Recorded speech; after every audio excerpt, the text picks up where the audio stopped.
Thank you for joining our presentation on the new Veterinary Regulation 2019-6. My name is Claudia Wenberg, and I am the Marketing and Brand Manager at Link Medical, and will moderate this presentation. This presentation will cover a little bit about Link Medical, highlights on the new Veterinary Regulation 2019/6, and will conclude with an overview of our veterinary regulatory services.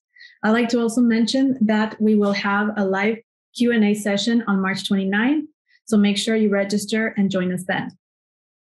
Link Medical is a full-service CRO providing product development services for the pharmaceutical and medical device industries across Northern Europe.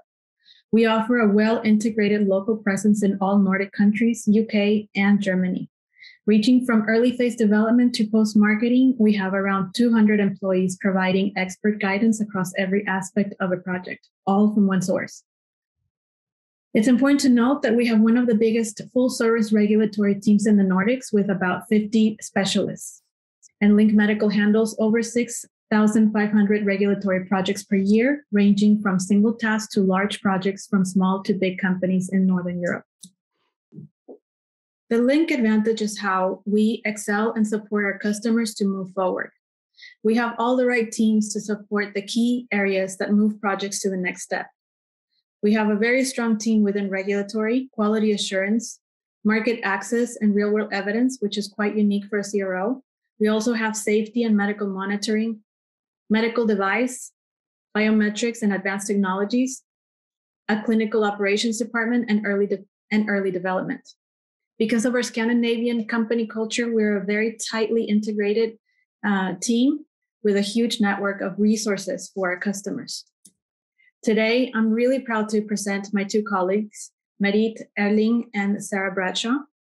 Marit joins Link Medical in the end of 2021. She has more than 15 years of international experience within regulatory affairs in the pharmaceutical industry. Her regulatory expertise is within veterinary and human medicine, working extensively with CMC and pre- and post-marketing activities. Marit also has leadership experience through roles as advisor, mentor, and project leader. Prior to joining Link Medical in 2021, Sarah Bradshaw worked in the regulatory department for the Swedish Medical Products Agency for over 5 years. Her experience lies foremost with regulatory affairs post-marketing, variations, product information, and labeling.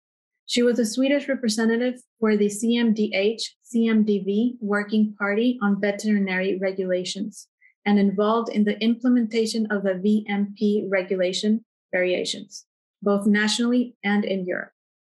With that, I let Marie take over the presentation. Thank you. Thank you, Claudia. We will give you some of the highlights of the new Veterinary Medicinal Products Regulation. The new Regulation 2019/6, commonly known as the new Veterinary Regulation, legislates the authorization, use and monitoring of veterinary medicinal products in the European Union. It repealed the old directive from 2001, 28th of January 2022. And it went from a directive to a regulation, meaning that it applied in all EU member states from 28th of January 2022. The regulators have been working for a long time to prepare this regulation and wanted to establish a modern, innovative, and suitable legal framework for pharmaceuticals for animals. It wanted to harmonize the internal EU market for veterinary medicine products, reduce the administrative burden on companies and regulatory authorities, improve the availability of drugs for animals, provide incentives to stimulate competition and innovation, strengthen the measures to fight antimicrobial resistance, streamline the monitoring of medicines for animals, and also establish and further develop common EU databases in important areas.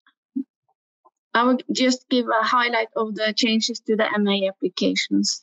They have still kept the procedures for application for a national centralized procedure, the decentralized procedure, also known as the DCP, and also kept the mutual recognition procedure, the MRP. However, what was previously called repeat use is now called subsequent recognition. When applying for a MA for a VMP with a new active substance, it will need to go into the central procedure. Previously, it was only novel or biotech products who went to a central procedure. What is also new is that the applicant need to gather the list of questions themselves from the assessment report given by the competent authorities. Previously, it was the competent authorities that gathered this list. Sarah Bradshaw will now give some further information on the other changes. Thank you, Marit. The aim of the new regulation from the product information perspective was to simplify the labeling requirements. One example is that there are now separate templates for the immediate and outer labeling.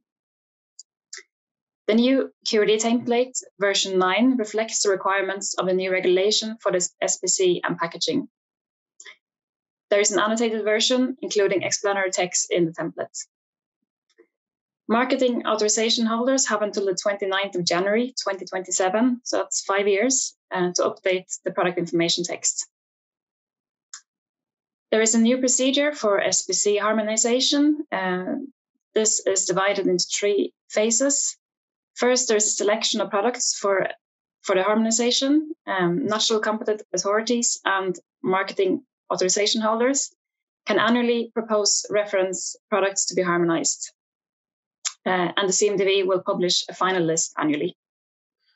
Then follows the harmonization of a reference product. The first round of this is expected to start in the autumn of 2023. And lastly, the generic and hybrid products are harmonized. And Link Medical can support you on all of these changes.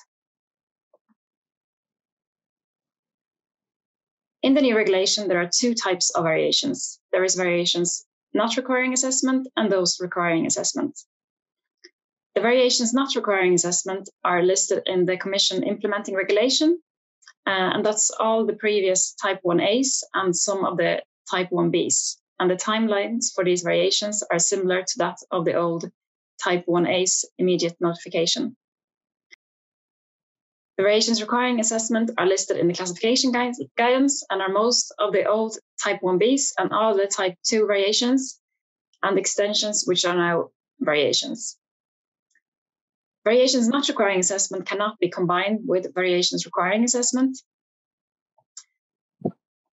If a variation is not listed in the implementing regulation or the classification guidance, it is possible to request a recommendation for classification.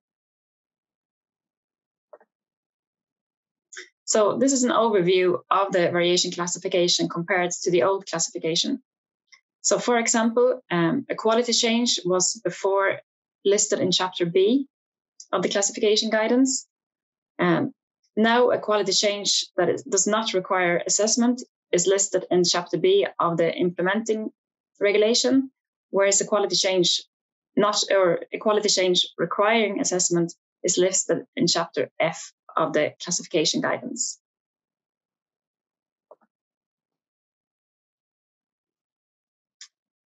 So variations not requiring assessment should be recorded in the Union product database within 30 days of implementation.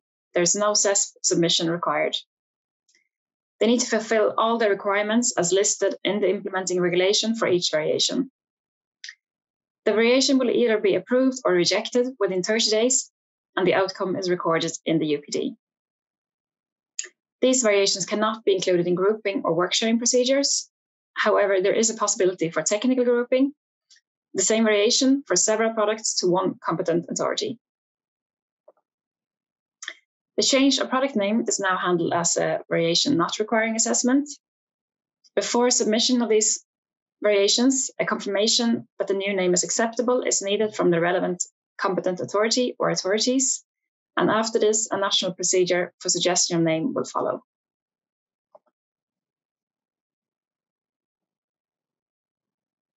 The variations requiring assessment are submitted via CEST. There is a validation period of 15 days. There are 3 different timetables, the reduced, the standard, and an extended. So as I previously mentioned, line extension is now a variation and runs on the extended timetable. The recommended timetables for each variation is found in the classification guidance. And the update according to QRD template versions 9 and the harmonization of the SPC for generic and hybrid products, as I mentioned earlier, are variations requiring assessment. The UPD is the product database that holds information on all authorized veterinary medicines and their availability in the EU and EEA. From the 28th of January 2022, marketing authorization holders need to maintain and record the following data on their medicines to the Union product database. So as I've already mentioned, the variations not requiring assessment shall be recorded in the UPD within 30 days after implementation. Also, the volume of sales, the availability status of the product, and any changes to the authorization status, such as revocation or suspension. And now Marit will take over again. I will give you a short update on other changes in the regulations, such as the sunset clause is removed. No renewals will be required, however, with some exemptions, but I will not go into details of those at this time. MAA application and variation not requiring assessment can also be re-examined if you get a negative response from the authorities. You have 15 days after circulation of the last final assessment report to do so. In the new regulation is also more guidance on how to perform clinical trials. And compliance and promotional materials is also regulated in the new regulation. I will give you a brief update on what's changed according to the pharmacovigilance system and monitoring. I'm not an expert on pharmacovigilance and safety, however, Link Medical as a group was up to date. The main change is that the definition of adverse events is more elaborate. The DDPS, also known as the Detailed Description of the Pharmacovigilance System, is replaced by the Pharmacovigilance System Master File. The PSUR, known as the Pharmacovigilance Safety Update Report, is replaced by Signal Detection. There will also be a Union Pharmacovigilance database. So I will give you a short update on how Link Medical can support you in the regulatory veterinary services. Our overall regulatory affairs services has more than 50 employees and is one of the largest regulatory consultancy groups in Scandinavia. We also have partners in Iceland and Finland and also in the Baltics. We can support you in the veterinary medicines, CMC, variations, renewals, and maintenance. We can also help you in the clinical trial application. So the veterinary services in Link Medical is regulatory and safety / pharmacovigilance. We have regulatory veterinary expertise from competent authorities and from the industry. As you see, we are up to date with the new veterinary regulation that was implemented end of January this year. And we had a lot of other services, mainly for human medicines, but we can also help you with the GDP for veterinary. The regulatory services is usually divided in two for pre-marketing and post-marketing. In the pre-marketing veterinary services, we can support you in early development, for example, in preclinical studies and CMC. We can do gap analysis and scientific advice, and also support you with regulatory strategies. We can also support you in maximum residue level application, also called the MRL application, for food-producing species. We can help you with clinical studies, for example, in scientific advice and field trial application. We can also support you in interaction with the authorities during the development of your product and after approval. We can also support you in the marketing authorization application, like scientific advice, regulatory and technical writing, including expert reports. We can support you in post-marketing regulatory services, like maintenance of MAs for variations. We can also do regulatory strategies and dossier preparation. We can support you in updating the product information according to the new regulation template, which Sarah just talked about. And you have 5 years in order to update your product information. We can support you in e-submissions with preparing the dossier and make it ready for submission. And we can also help you with the UPD data. We can support you in e-submission, including gathering the documents for the dossier and also making it ready for the submission. We can also support you with the UPD, this new database in EU. We can support you with additional target species. We can do translations, for example, for product information, educational material, proofreading of artwork and labeling. And we also do review of promotional and non-promotional material according to national ethical pharma codes. Thank you, Marit and Sarah. I hope you all found the highlights of the new regulation and our regulatory services of value. We're very happy that you joined, and I'd like to invite you to join us again for the live Q&A on March 29th. So register and meet us then.